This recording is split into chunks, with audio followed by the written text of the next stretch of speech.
Hello and welcome everyone. आप सभी का स्वागत है टारगेट सेमेस्टर के इस ऑनलाइन लर्निंग प्लेटफॉर्म पे। आप सभी ने पिछले जितने भी वीडियो मैंने अपलोड किया उस पर बहुत अच्छा प्यार और सपोर्ट दिखाया, तो इसी तरीके से आप अपना प्यार और सपोर्ट बनाए रखिए ताकि हमारे मोटिवेशन में कोई कमी ना हो। ठीक है। तो आज का जो लेक्चर है, इस लेक्चर में बच्चों हम लोग क्या बात करने वाले हैं, farming system and sustainable agriculture का जो कोर्स है उसके जो एमसीक्यूज है यानी जो प्रीवियस ईयर क्वेश्चन पेपर हैं उसके बारे में हम लोग चर्चा करने वाले हैं। तो उससे पहले आपको बताना चाहूँगा कि जो बच्चे ग्रुप को नहीं ज्वाइन किए हैं व्हाट्सएप ग्रुप को, उसे ज्वाइन कर लेंगे। ठीक है। होगा क्या उससे ज्वाइन करने से, ये होगा कि आप जो भी नोटिफिकेशन होगा टाइम टू टाइम आपके पास पहुंच जाएंगी। ठीक है। बाकी आपके इंट्रेंस की भी तैयारी चल रही है। जो बच्चे अगर आपके जूनियर्स हों, इंट्रेंस की तैयारी करना चाहते हो, तो उनको ज़रूर बताइएगा कि टारगेट गुरुकुल जो है कृषक बैच, संघर्ष बैच, इस तरह के बैचेज ला रहा है, जो कि ये बहुत हेल्पफुल होगा आप उनके जो है इंट्रेंस एग्जाम के लिए। ठीक है। तो चलिए अब हम लोग स्टार्ट करते हैं इस लेक्चर को। तो इस लेक्चर में हम लोग एक एक क्वेश्चन देखेंगे। ठीक है।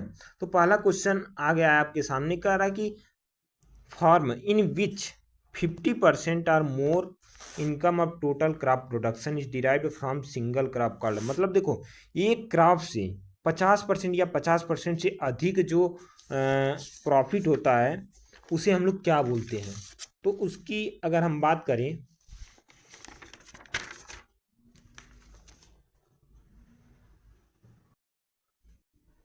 तो उसे हम लोग क्या बोलते हैं, विशिष्ट कृषि या फिर स्पेशलाइज्ड फार्मिंग बोलते हैं। अब देखो यहाँ सब्सिस्टेंस फार्मिंग का मतलब ये है जीवन निर्वाह, मतलब ऐसी खेती हम कर रहे हैं कि हमारा जीवन निर्वाह हो जा रहा है, ऐसी खेती को हम लोग क्या बोलेंगे, सब्सिस्टेंस फार्मिंग बोलते हैं।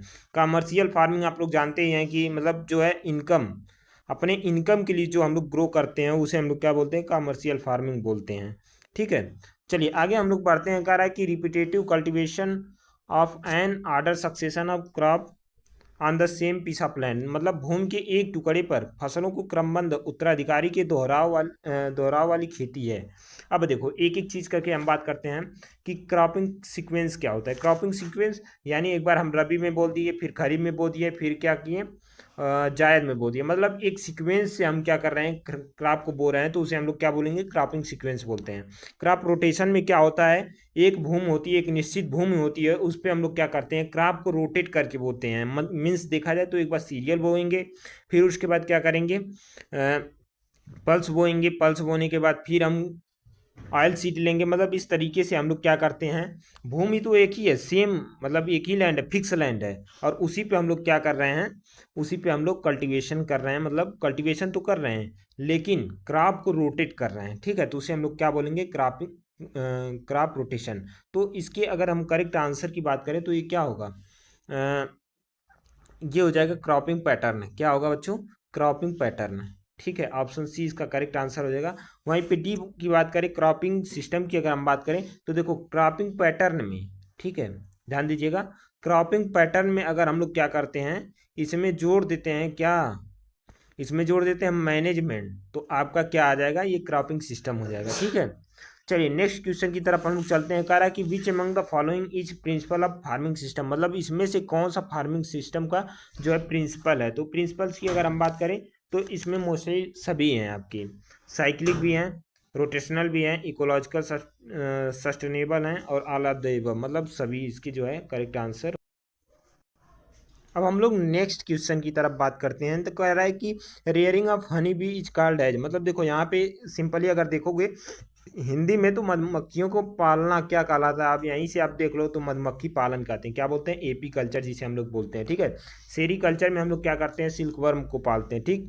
और हनी कल्चर में क्या करते हैं, मतलब मधुमक्खी को इसमें भी पालते हैं, लेकिन ये होता है कि इसमें मधुमक्खी को एज ए हनी के रूप में, मतलब हनी के पर्पज से पालते हैं। अब एपी कल्चर में हो सकता है वो हम पॉलिनेटर के लिए पाल रहे हों, या फिर हो सकता है हनी बी के लिए पाल रहे हैं, हनी के लिए पाल रहे हैं। ठीक है। उसमें दोनों होगा, लेकिन हनी कल्चर में ऐसा नहीं होता है। हनी कल्चर में केवल उसका मेन पर्पज हमारा यही होता है कि उसके हनी के लिए हम क्या करते हैं, उसको पालते हैं। ठीक है।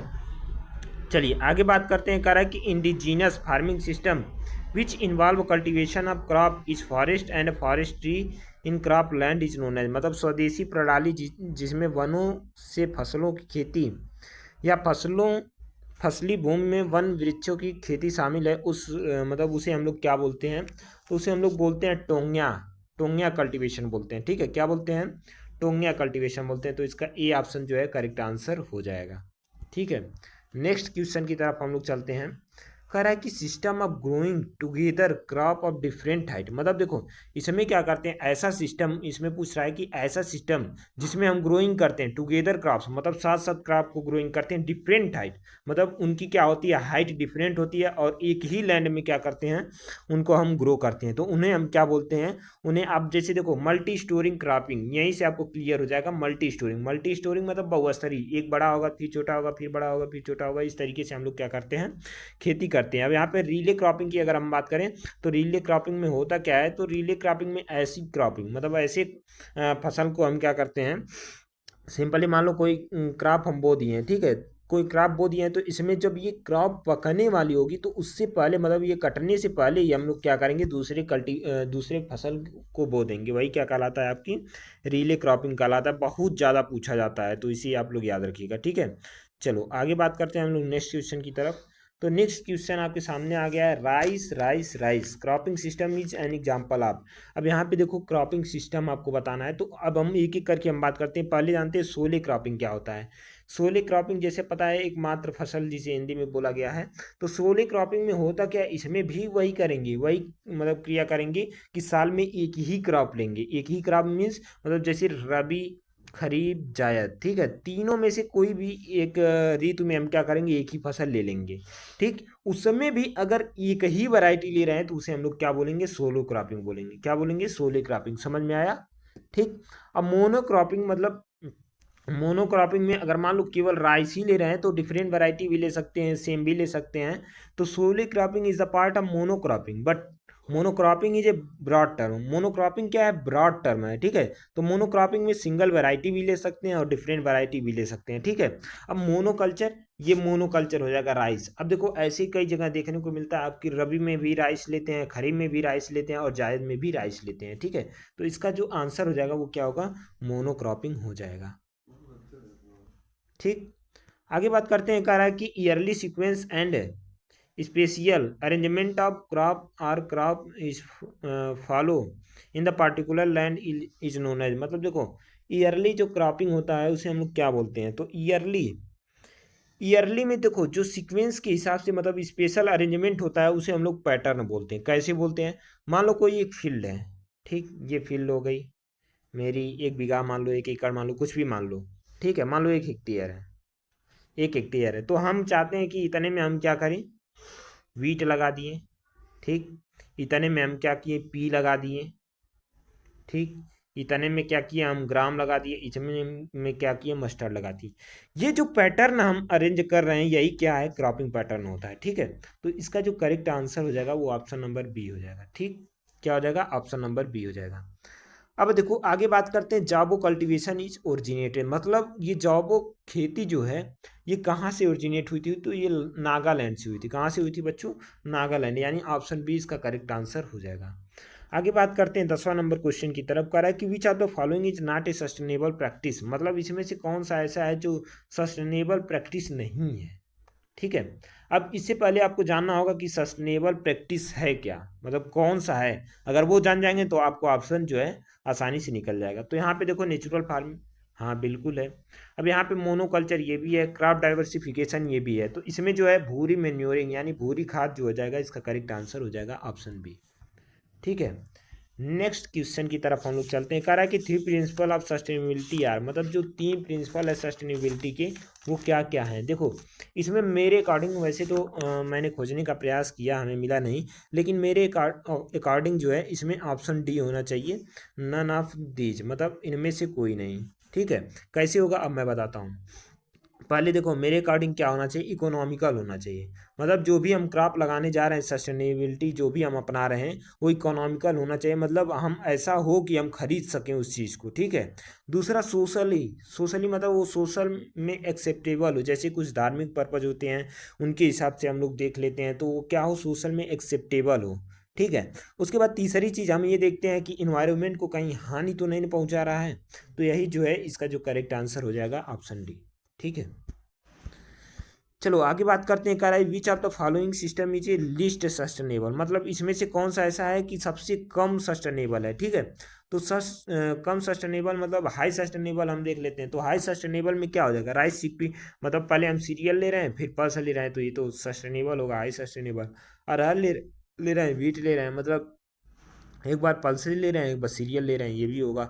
अब यहाँ पे देखो, यहाँ भी सीरियल ले रहे हैं फिर पल्स ले रहे हैं। ठीक है, तो यहाँ पे देखो, यहाँ पे ये थोड़ा कम इफेक्टिव होगा मेज और मस्टर्ड, जो इसका करेक्ट आंसर हो जाएगा मेज एंड मस्टर्ड हो जाएगा। ठीक है, चलो आगे बात करते हैं, कह रहा है कि the system in which waste of one enterprises is use as in input other enterprises. इसमें क्या कह रहा है कि ऐसा मतलब कोई वेस्ट पदार्थ है किसी का, मतलब देखो होता क्या है कि कोई फार्म है, दो फार्म है, मान लो ये दो फार्म है, इसका वेस्ट पदार्थ यानी इसका जो वेस्ट पदार्थ है मतलब ले जाके फेंक देता है, तो इसका ये इनपुट बन जाता है। ऐसे सिस्टम को हम लोग क्या बोलते हैं, इंटीग्रेटेड फार्मिंग सिस्टम। क्या बोलते हैं बच्चों, इंटीग्रेटेड फार्मिंग सिस्टम, यानी ऑप्शन ए इसका करेक्ट आंसर हो जाएगा। ठीक है,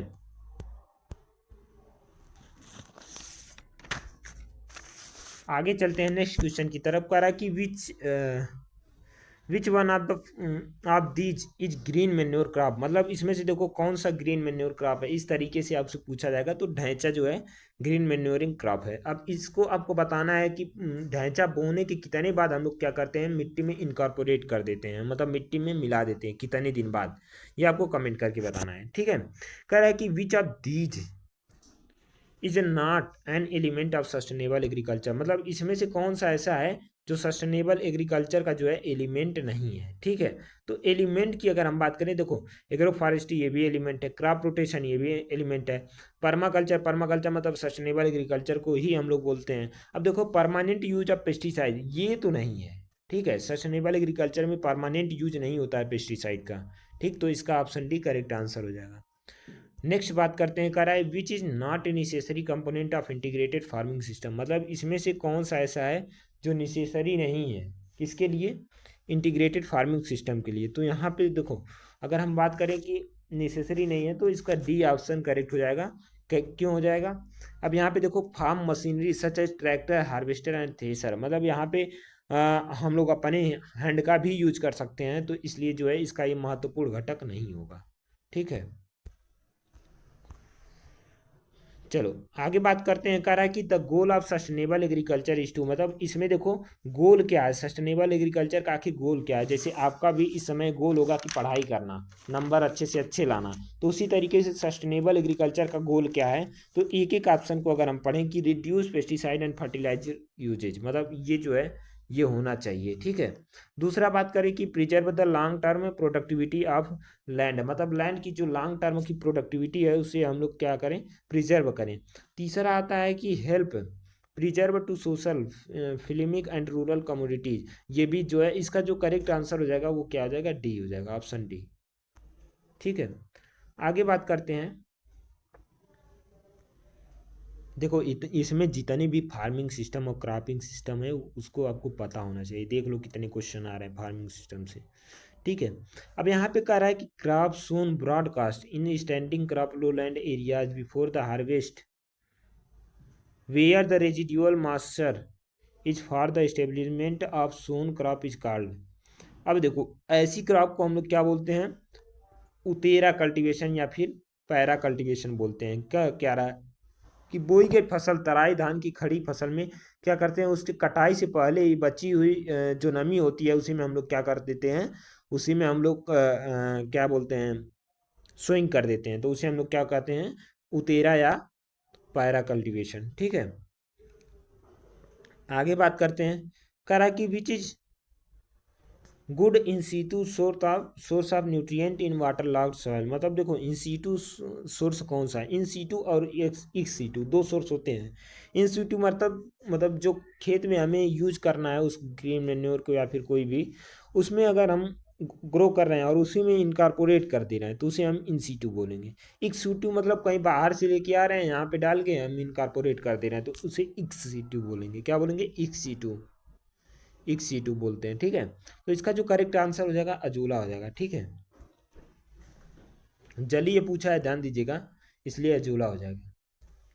आगे बात करते हैं, कह रहा कि farming system involve collection of plant product from non available card is known as, मतलब इसको देखो, कह रहा है कि कलेक्शन ऑफ प्लांट प्रोडक्ट्स, जो प्लांट प्रोडक्ट्स का हम लोग कलेक्शन करते हैं from non arable card is known as, उसे हम लोग क्या बोलते हैं, उसे हम लोग कलेक्टिव फार्मिंग बोलते हैं। क्या बोलते हैं? कलेक्टिव फार्मिंग, जैसा कि नाम से ही क्लियर है, तो इसलिए करेक्ट आंसर बी हो जाएगा। ठीक है, नेक्स्ट क्वेश्चन की तरफ हम लोग चलते हैं। Which are the following is true about mulching, मतलब इसमें देखो कौन सा ऐसा है कि मल्च के लिए जो है क्या है, सुटेबल है, मतलब सही है, ट्रू है। कह रहा है ऑल मल्चेज आर ऑर्गेनिक मटेरियल, सभी मल्चेज क्या होती हैं, ऑर्गेनिक मटेरियल होती हैं, ऐसा नहीं है। ठीक है, उसके बाद बात करते हैं कि mulches reduce soil temperature in all season, ऐसा कुछ भी नहीं है कि मतलब हर सीजन में जो है ये क्या करें, रिड्यूस करें, कभी कभी ये क्या करती हैं, बढ़ाती भी हैं। ठीक है, अब तीसरा अगर हम बात करें मल्चेज रिड्यूस इवेपोरेशन, तो इसका जो करेक्ट आंसर होगा, मल्चेज जो है इवेपोरेशन को क्या करती हैं, कम करती हैं। ठीक, आगे बात करते हैं, कह रहा है कि the nitrogen fixation bacteria that have symbiotic relationship with legumes, मतलब नाइट्रोजन फिक्सेशन बैक्टीरिया जो है किसके साथ जो है सिम्बायोटिक जो है रिलेशनशिप रखता है, तो राइजोबियम। ठीक है, किसके साथ, राइजोबियम के साथ रखता है। ठीक है, नेक्स्ट बात करते हैं, कह रहा है फादर ऑफ जीरो टिलेज, मतलब जीरो टिलेज के जो फादर हैं वो कौन कहे जाते हैं, तो जीबी ट्रिपलेट कहे जाते हैं। कौन कहे जाते हैं बच्चों, जीबी ट्रिपलेट बोले जाते हैं। आगे बात करते हैं, कह रहा है which practice is excluded in zero tillage, मतलब कौन सा ऐसा टिलेज है कि उसमें जो है एक्सक्लूड करते हैं, किसको, जीरो टिलेज को। इसके अगर आंसर की हम बात करें तो बोथ हो जाएगा, मतलब दोनों में जो है इसको हम लोग क्या करते हैं, एक्सक्लूड करते हैं। ठीक है, चलिए आगे बात करते हैं, कह रहा है विच N of the stem undulating green crop, मतलब देखो ऐसी कौन सी है जो कि गांठ वाली है, मतलब स्टेम जो है उसका गांठ पाया जाता है, तो इसका जो आंसर होगा सिस्पेनिया रोस्टाटा, इसमें जो है, इसमें भी स्टेम में भी और किसमें, रूट में भी, दोनों में गांठ पाया जाता है। ठीक है, आगे बात करते हैं, कह रहा है कि rearing of silk worm of for the production of silk is known as, मतलब सिल्क वर्म का जो हम लोग प्रोडक्शन करने, सिल्क का प्रोडक्शन करने के लिए सिल्क वर्म को जो पालन करते हैं उसे हम लोग क्या बोलते हैं, सेरीकल्चर बोलते हैं। क्या बोलते हैं बच्चों, सेरीकल्चर बोलते हैं। ठीक है, चलो नेक्स्ट बात करते हैं, कह रहा है the father of the green revolution in India, अब इंडिया के जो है फादर पूछे जा रहे हैं ग्रीन रिवोल्यूशन में, तो वो कौन है, आपके एम एस स्वामीनाथन है। अगर वैसे नॉर्मली पूछा जाता तो एनी बोरलाग हो जाते, कौन हो जाते बच्चों, एनी बोरलाग हो जाते, लेकिन इस ऑप्शन के अकॉर्डिंग जो है एम एस स्वामीनाथन होंगे। कौन होंगे, एम एस स्वामीनाथन हो जाएंगे। नेक्स्ट बात करते हैं हम लोग, कह रहा है कि which crop are usually grow in state, तो ऐसी कौन सी क्रॉप है जो हम लोग स्टेट में मतलब ग्रो करते हैं। स्टेट का मतलब देखो जनरली होता क्या है कि मतलब जो वो बच्चा है, मतलब प्लांट जो है नर्सरी स्टेज में है, तो उसमें हमें देख रेख की ज़्यादा ज़रूरत होती है। ठीक है, अब जब वही प्लांट जो है ग्रो हो जाता है, मतलब बड़ा बड़ा हो जाता है, तो उतने देख रेख की हमें आवश्यकता नहीं होती, तो ऐसे प्लांट को हम लोग क्या बोलते हैं, ई स्टेट बोलते हैं। तो इसलिए जो करेक्ट आंसर हो जाएगा वो प्लांटेशन क्रॉप होगा, क्योंकि अकॉर्डिंग अगर देखा जाए ऑप्शन के, तो धान के खेत में हम लोग हमेशा देख रेख करते हैं, रोपड़ फसलें ये तो बता ही दिया, सब्जी वाली फसलें में हमेशा देख रेख करते हैं, फलों में भी क्या करते हैं, हमेशा देख रेख करते हैं। ठीक है, चलिए देखते हैं, एक क्वेश्चन जो है ऊपर छूट गया था तो इसे देख लेते हैं। कह रहा है the father of natural farming in India, मतलब जो नेचुरल फार्मिंग के फादर हैं इंडिया में कौन है, तो उसकी अगर हम बात करें तो सुभाष पालेकर जी हैं। कौन है, सुभाष पालेकर जी इंडिया में जो है नेचुरल फार्मिंग के फादर कहे जाते हैं। ठीक है, अब बात करते हैं, कह रहा है कि where is the institute of organic farming, मतलब इंस्टीट्यूट कहाँ है ऑर्गेनिक फार्मिंग का, तो उसे हम बात करें तो गाजियाबाद में। कहाँ है बच्चों, गाजियाबाद में। इसका जो करेक्ट आंसर हो जाएगा वो बी ऑप्शन हो जाएगा। ठीक है, आगे बात करते हैं, कह रहा है कि combination of crop with rearing of live stock where is at least 10% of its gross income must be from live stock activities card, मतलब देखो इस समय क्या हो रहा है कि ये जो कम्बिनेशन कर रहे हैं किसका, क्रॉप और लाइव स्टॉक का, उसमें जो है 10% जो है किससे आ रही है इनकम, वो आ रही है लाइव स्टॉक से। तो ऐसी खेती को हम लोग क्या बोलते हैं, मिश्रित खेती बोलते हैं, मिक्स फार्मिंग बोलते हैं, क्योंकि देखो क्रॉप प्रोडक्शन के साथ साथ इसमें क्या कर रहे हैं, लाइव स्टॉक्स भी कर रहे हैं। और क्या कर रहे हैं, मतलब देखो अब एक तरह से इसका हम कंसेप्ट बता देते हैं आपको। एक होता है मिक्स फार्मिंग, एक होता है मिक्स क्रॉपिंग। दोनों में डिफरेंस है ज़मीन आसमान का, ठीक है। अंतर क्या है, डिफरेंस क्या है वो बताता हूँ। अब देखो क्रॉप प्रोडक्शन के साथ साथ जैसे ये भाई साहब हैं, ये किसान हैं, तो ये क्या कर रहे हैं कि इसमें देखो क्रॉप प्रोडक्शन भी कर रहे हैं और लाइव स्टॉक भी कर रहे हैं, तो ये मिक्स फार्मिंग कर रहे हैं।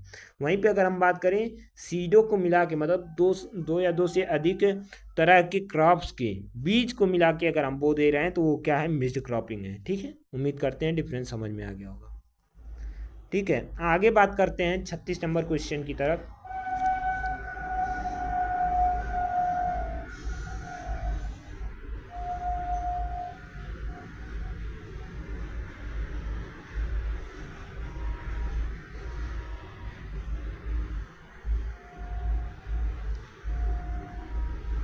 36 नंबर क्वेश्चन की तरफ देखते हैं। कह रहा है कि the maintenance of diversity is possible is, मतलब देखो डाइवर्सिटी जो है पॉसिबल मतलब किस में होती है, तो इसमें अगर हम बात करें तो ये जो है लीसा, LEISA, क्या होगा इसका आंसर, लीसा। लीसा की फुल फॉर्म अगर हम बात करें तो लो एक्सटर्नल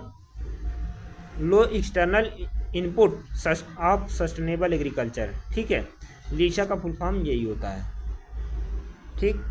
आगे बात करते हैं, कह रहा है the practice of growing different crops of varying height is called as, मतलब देखो यहाँ पे जो है, यहाँ पे अगर हम बात करें, कह रहा है practice of growing different crops of varying height, मतलब इस पे जो है वेरी कर रही है क्या, हाइट, अलग अलग ऊंचाई की जो विभिन्न फसलों को जो हम उगा रहे हैं, अभी मैंने पहले ही बता दिया, उसे हम लोग क्या बोल रहे थे, मल्टी स्टोरेज क्रॉपिंग बोल रहे थे, ठीक है। तो इसका जो करेक्ट आंसर हो जाएगा वो क्या हो जाएगा, ए हो जाएगा। नेक्स्ट हम लोग बात करते हैं, कह रहा है कि culture of honey B and there management is called AP culture. अभी मैंने पहले भी इसको बता चुका हूँ, क्या होगा, AP कल्चर हो जाएगा। अब यहाँ पे देखो कह रहा है कि adding green plant with tender twigs और leaves from outside and incorporating them into the soil improving the soil health is called, मतलब देखो बाहर से जो हम लोग टहनियों को ला रहे हैं, शाखाओं को ला रहे हैं, साथ ही साथ उनके पत्तियों को ला रहे हैं और क्या कर रहे हैं, मृदा के सुधार के लिए मिट्टी में इनकॉर्पोरेट कर दे रहे हैं, उसे हम लोग क्या बोल देते हैं, ग्रीन लीफ मैन्योरिंग बोल देते हैं। तो इसका जो करेक्ट आंसर बी हो जाएगा, ठीक है। नेक्स्ट बात करते हैं कि CN ratio of green manuring crop is should be, मतलब देखो CN ratio green manuring crop के लिए क्या होना चाहिए, हाई होना चाहिए, तभी तो वो जो है मिट्टी में मिलेगी, तभी तो सड़ेगी, ठीक है। तो फिलहाल यहाँ पे जो है आपके 40 क्वेश्चन कंप्लीट होते हैं। आपको वीडियो कैसी लगी कमेंट करके ज़रूर बताइएगा। मिलते हैं नेक्स्ट वीडियो में। Till the take care, bye bye.